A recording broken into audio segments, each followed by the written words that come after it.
Hai guys, balik lagi di Cheers Project. Kali ini aku mau cerita alur film thriller Penumbra tahun 2011. Film ini ceritanya tentang seorang wanita yang kena teror sama sekte sesat.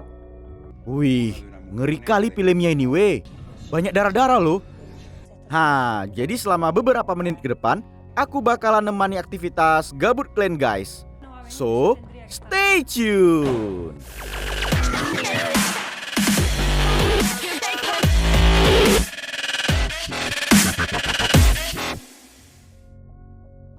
Kalian dengarkanlah aku cerita ya. Jadi ceritanya tuh gini weh. Waktu itu kan ada seorang cewek yang lagi nyari lowongan kerja di koran. Si cewek ini namanya Aurel. Abis nyari-nyari akhirnya dapat dia lah loker. Pergilah dia ke sana ya kan. Setelah dicari-cari sampailah dia ke tempat itu. Ya namanya juga lagi butuh kerja. Disuruh apa aja mau dia. Aurel disuruh naik ke lantai atas. Pas udah di situ, kena cucuk lehernya pakai suntikan. Dalam hitungan detik langsung pingsan si Aurel. Abis itu judul film pun muncul, Penumbra. Kalau kalian cari kan weh di mbah Google, Penumbra itu artinya sama kayak gerhana matahari total. Abis kejadian suntik pingsan tadi, cerita berpindah ke seorang cewek bernama Margaret. Jadi ceritanya tuh dia di sini lagi nunggu klien yang mau beli apartemen warisan keluarganya. Sambil teleponan dengan sang adik, dia nunggu-nunggu klien yang lama kali datang. Di situ ada pula gelandangan yang minta-minta duit. Margaret jadi risih. Akhirnya dia mutusin buat masuk ke dalam apartemen aja. Ruang apartemen ada di lantai 4 paling atas. Jadi dia mesti naik lift dulu. Model liftnya bukan yang kayak sekarang weh, tapi yang model ada pagarnya gitu. Ya namanya juga gedung apartemen tua. Pas sampai di atas, ternyata ada seorang pria yang udah ada di sana. Dipikir Margaret, dialah klien yang dia tunggu-tunggu dari tadi. Dia bernama Jordi. Merepet-merepet si Margaret gara-gara waktunya udah terbuang akibat nunggu terlalu lama. Dia juga kesal, kenapa gak ngasih tahu kalau udah sampai di atas. Masuklah orang itu dua ke dalamnya kan. Margaret ngasih penjelasan tentang apartemen tuanya. Si Jordi mau cepat. Dia mau dokumen pembelian segera disiapin hari itu juga. Namun Margaret bilang gak bisa sekarang karena gak sempat, karena dia ada urusan lain di luar. Gak pakai banyak bacot, Jordi bilang kalau dia mau beli apartemen itu dengan harga 4 kali lipat kalau semua dokumen pembelian hari itu juga siap. Ya kebingungan lah si Margaret. Kok berani kali dia ngasih harga segitu, padahal dia bisa beli apartemen yang lebih bagus.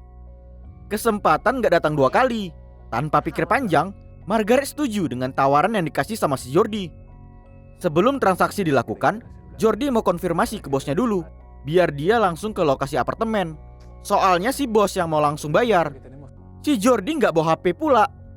Oh alah. Nah kau telepon lah bosmu. Kok ribet kali ya sistem kantor kalian. Selagi si Jordi teleponan, Margaret mau pergi ke depan buat beli kopi.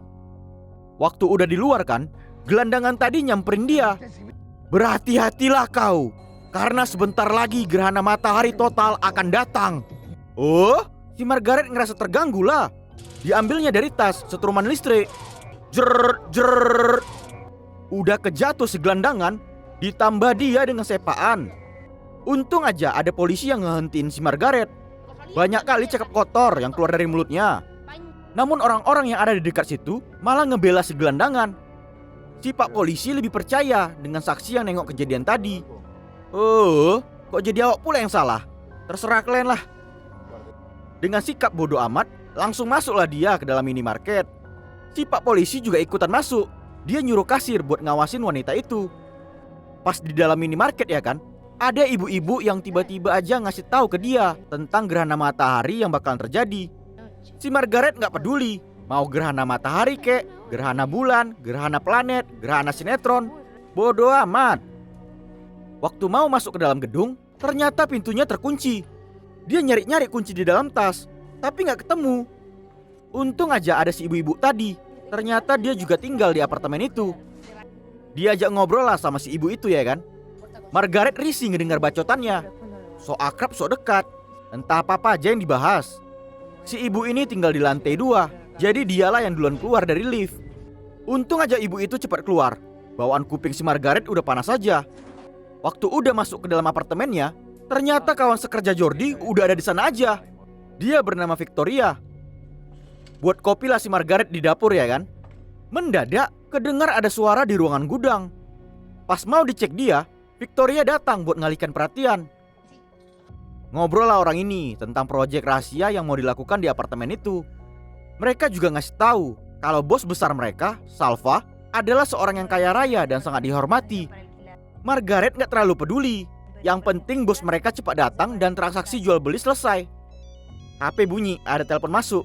Si Margaret pergi ke dapur buat teleponan. Dari obrolan si Margaret, di sini kita dikasih tahu kalau dia ini pelakor, simpanan sugar daddy.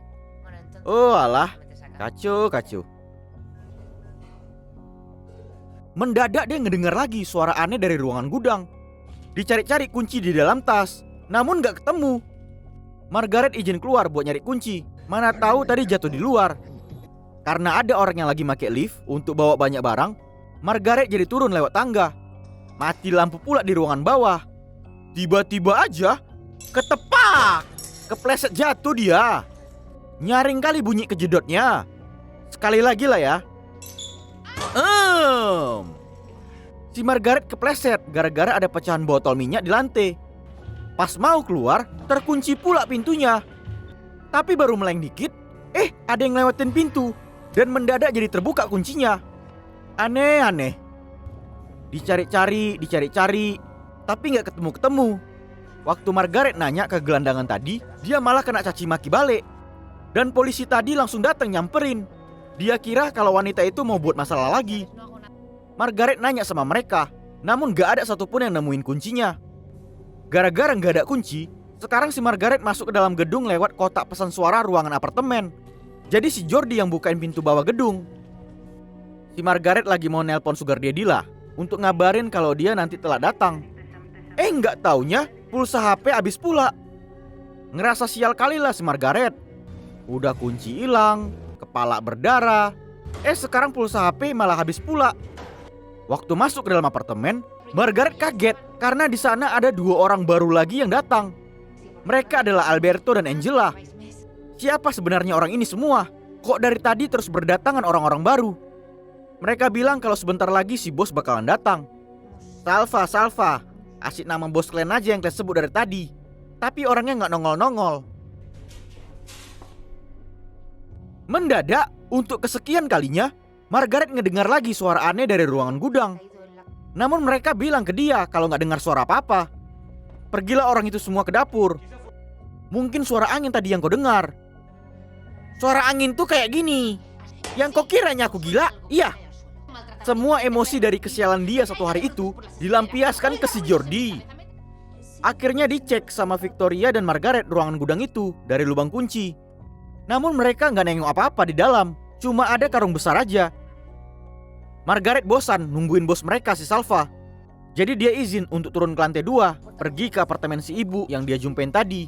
Mana tahu bisa pakai telepon rumah dia ya kan. Pas udah ketemu, sekarang malah si Margaret yang sok akrab dan sok dekat. Biar bisa diizinin pakai telepon pikirnya. Akhirnya terpakailah telepon itu ya kan. Si Margaret bilang ke sugar daddy kalau jam mantap-mantapnya dimundurin karena masih sibuk ngurus penjualan apartemen. Si ibu tadi karena sifatnya baik dikasih ke dia minuman teh. Pas dicoba, si Margaret gak suka. Oh, sembunyi-sembunyi dibuangnya air teh ke akuarium peliharaan ikan yang ada di situ. Gak cuma teh, makanan kue pun disediain. Enak kali pokoknya jamuan si ibu. Pas udah siap nelpon kan, Margaret langsung buru-buru keluar dari sana. Makasih ya bu buat telepon dan tehnya. Dah. Padahal si ibu masih ngajak ngobrol. Tapi pintu udah main ditutup aja. Oh alah, Margaret. Gak sopan. Waktu di dalam lift, gak sengaja ketengok dia ada pesan suara masuk. Dan ternyata ya kan, adiknya ngasih tahu kalau orang yang mau beli apartemen gak jadi datang karena mobilnya masuk bengkel. Oh, pas pula dia baru keluar dari lift dan Jordi udah ada di depan pintu. Langsung panik kembut ketakutan lah dia. Margaret masuk balik ke dalam lift. Dia pengen cepat-cepat keluar dari gedung. Ternyata pintunya terkunci lagi pula. Margaret ngelambaikan tangan. Dia minta tolong ke si gelandangan, tapi gak dipedulikan. Cuma terbengong pauk dia. Margaret masuk lagi ke dalam lift. Dia sekarang menuju ke apartemen si ibu tadi. Udah panik kali lah dia. Margaret minta agar si ibu nelpon polisi. Sabar, sabar. Coba pelan-pelan ceritakan masalahnya. Kok sabar pula kau suruh aku? Ada 4 orang asing loh sekarang di apartemenku. Ayo cepat kita telepon polisi. Pas mau ditelepon, ketengok si ibu ini kalau ikan peliharaannya udah ngambang kayak Jadi sedih nangis lah dia. Dan abis itu ketengok dia juga kalau ada teh celup di dalam akuarium. Oh, jadi marah lah dia. Mendadak ada suara yang ngetok-ngetok apartemen si ibu. Dari balik pintu, si Jordi berbohong. Dia ngasih tahu kalau dia lagi nyari Margaret istrinya. Karena si Margaret udah buat ikan peliharaannya mati, dan dia juga nggak mau ikut campur urusan rumah tangga orang lain, akhirnya pintu pun dibukakan. Gak pakai banyak bacot, Jordi ngasih cipokan dan nyekek lehernya. Dia muncung kau, atau aku bunuh dia. Ya si Margaret nggak bisa berbuat apa-apa. Dia pasrah ngikut keluar. Pas lagi di dalam lift, sekali lagi kena cekek batang leher. Margaret nggak tinggal diam. Jer, nggak dikasih ampun. Pas dia mau bangun, kapok kok kan? Aturan burungnya aja disetrum, biar jegang-jegang dia. Lift diarahkan ke lantai bawah. Pas udah sampai, si Alberto lagi ada di sana pula. Margaret nyari tempat berondong agar nggak ketahuan. Pelan-pelan, dia nyelip pergi ke tangga darurat. Namun ketahuan sama Alberto. Kena kejar dia. Pas sampai lantai 2, Margaret ingat di situ ada pecahan botol minyak. Dilangkainnya. Namun kepijak pula sama Alberto. Ketepak. Terbentur kepala otak ke lantai.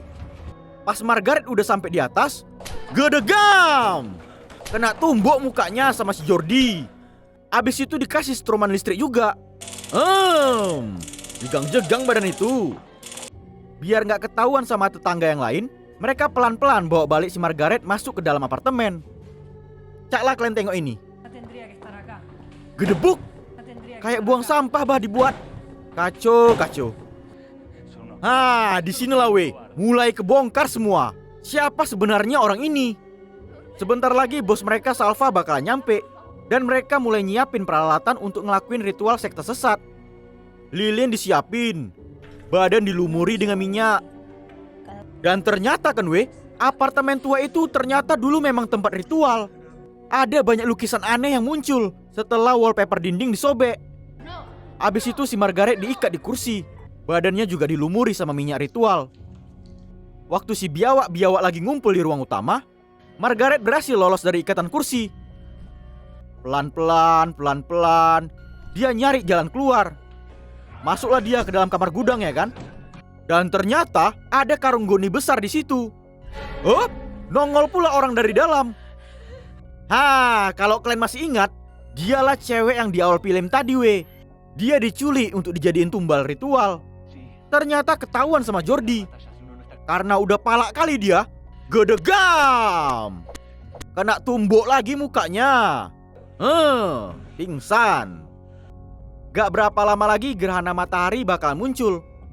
Gara-gara bunyi bel, Margaret jadi terbangun. Dan ternyata si ibu tadi yang datang. Dia mau pulangin HP Margaret yang ketinggalan. Gak tinggal diam, Margaret berusaha lompat-lompat biar si ibu tahu kalau dia lagi disandera. Ketengok si ibu lah kalau si Margaret udah bonyok babak belur. Langsung kembut ketakutan dia. Tiba-tiba aja si Salva udah ada di sana. Pakai pakaian putih-putih. Udah kayak Lucifer di film Konstantin aja dia. Salva datang sama anak buahnya Emilio. Gak pakai banyak bacot, si ibu pun akhirnya dimasukkan juga ke dalam apartemen itu. Semua orang udah pada ngumpul. Margaret juga didudukin di situ untuk nyaksiin ritual mereka. Orang ini kan sekte sesat yang percaya sama kekuatan gaib dari gerhana matahari. Si Salva ini pemimpin upacara ritual. Di dalam lingkaran, Aurel dijadikan tumbal. Dia dikelilingi sama orang itu semua. Dan tiba-tiba aja ya kan, ruangan itu jadi gelap gulita. Cuma lilin ritual yang jadi penerang. Itu tanda kalau gerhana matahari pun udah dimulai. Pisau dikeluarkan. Si Salva ngasih perintah ke Emilio. Jebret! Putus kepala si Aurel. Oh Mak Jang. Cipratan darahnya Ngeri kali ah. Sadis, sadis. Kemudian upacara ritual selanjutnya, Salva ngasih pistol ke Angela. Dan satu persatu mereka masing-masing mau ngelakuin tembak mati. Si Margaret perlahan-lahan mulai ngebuka ikatan kaki tangannya. Dan tiba-tiba aja, jeder! Jeder! Jeder! Jeder! Jeder! Pecah kepala otak orang itu satu-satu. Yang tersisa tinggal si Salva. Kupikir tadi si Margaret mau ditembak. Nggak taunya diarahkan ke leher sendiri. Jeder! Gak ada yang tersisa. Pada bermatian semua si biawak-biawak itu. Sambil kembut ketakutan, akhirnya ikatan Margaret pun lepas. Dia lari ke gudang buat nyelamatin si ibu. Tapi ternyata dia udah gak bernyawa lagi. Kunci berhasil didapatkan. Dan Margaret pun cepat-cepat segera berlari keluar dari gedung itu. Pas dia udah keluar kan, ternyata orang-orang di luar lagi pada berkumpul nyaksiin gerhana matahari. Gak ada yang nengokin dia sama sekali. Pas gerhana matahari udah hilang, berteriaklah dia sekuat tenaga. Gak berapa lama, polisi udah berdatangan ke TKP. Namun si Margaret disuruh balik lagi ke atas untuk nengok keadaan apartemennya. Pas nyampe di sana ya kan, ternyata cuma ada mayat Aurel dan mayat si ibu tua. 6 mayat pemuja sekte sesat tadi tiba-tiba aja udah hilang. Gak nampak lagi. Si Margaret ya jadi terbengong pauk lah.